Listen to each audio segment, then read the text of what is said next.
Bonjour à tous et bienvenue dans cette analyse BTC du mardi 16 mars 2021. Ce week-end, BTC a réalisé un nouvel ATH autour des 61 800 $. Malheureusement, cette hausse a été rejetée et BTC a réintégré son range. Pour moi, il s'agissait d'un piège haussier consistant à laisser les gens acheter ici, cette cassure pour finalement les faire paniquer et qu'ils vendent à perte. Concrètement, la cassure de ce range était vraiment un signal haussier, donc tout le monde aurait pu acheter ici pour s'attendre à atteindre un nouveau plus haut autour des 68 000 $. Et c'est là où je dis que ça a été un piège haussier, c'est parce que finalement cette target n'a pas encore été atteinte et on est plutôt reparti vers le bas pour réintégrer le range. Alors en général, quand un range est réintégré, le prix va au minimum retoucher les 0,5 de Fibonacci. Regardons le retracement Fibonacci de cette hausse en liant le plus bas ici du range avec le plus haut, le nouveau plus haut.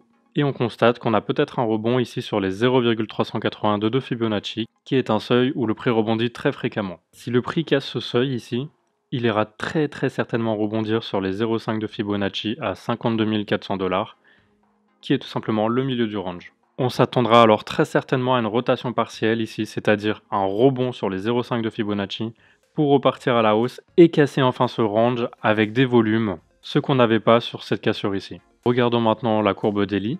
Donc je me suis rendu compte qu'on pouvait tracer un biseau haussier, tout simplement en reliant ces points plus haut ici, et ces points plus bas ici. Alors tant que ce biseau haussier ne casse pas par le bas, ça reste bullish et ça peut repartir vers le haut. Alors une petite remarque que je trouve très pertinente, c'est que si on regarde les 0,5, il se situe aux alentours de 52 400 $. Et maintenant, si on enlève ce retracement de Fibonacci, on découvre que la Kijun effectue un plat ici, autour des 52 400 $ justement, donc qui correspond en tout point au 0,5 de Fibonacci. Ça nous donne donc deux supports au même endroit avec deux indicateurs différents. Je pense donc qu'il y a énormément de chances qu'on vienne rebondir sur ces 52 400 $.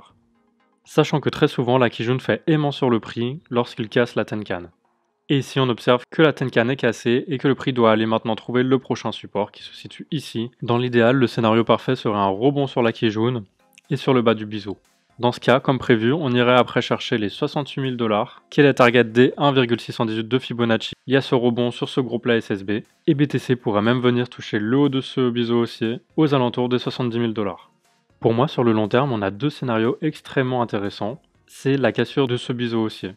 Et dans ce cas, on pourrait déjà anticiper la target. Alors par le bas, on aurait un prix aux alentours de 38 000 $. Et maintenant, si on casse par le haut, on aurait un prix aux alentours des 80 000 $. Cette cassure dans un sens ou dans un autre va être déterminante pour la suite et on va la surveiller ensemble. Bien sûr, personnellement, je m'attends plutôt à une cassure par le haut, une continuité de la hausse, avec la validation surtout de ma target à 68 000 $. Donc pour moi, mon scénario privilégié serait un retour sur la Kijun et sur le bas du biseau haussier, puis enfin un rebond vers le haut pour aller toucher les 68 000 $, la target des 1,618 de Fibonacci. Alors bien sûr, si ce biseau haussier venait à casser par le bas, ça deviendrait très bearish pour les prochaines semaines.